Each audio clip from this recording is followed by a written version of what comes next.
ito yung ano namin, and yung Intercars.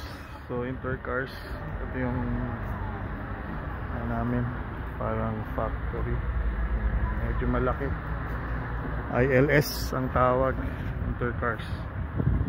So medyo madali na matrabaho, pero hindi ko pa alam kung ano mangyayari.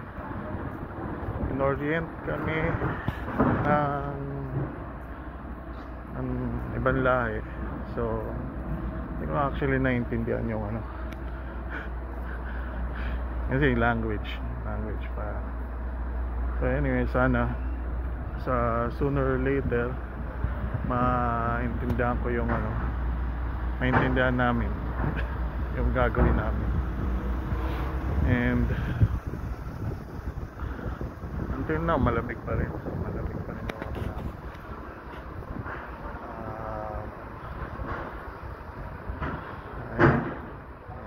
ano pa ba. So lahat ng ano, mga pupunta ng Poland na magwo-work na sa factory, Intercars, ILS ang ano, ang company. So anyway, thank you very much nanonood dito sa mga videos. In case makapunta kayo Poland, yan, ayan ako. So yan yung area, malaki.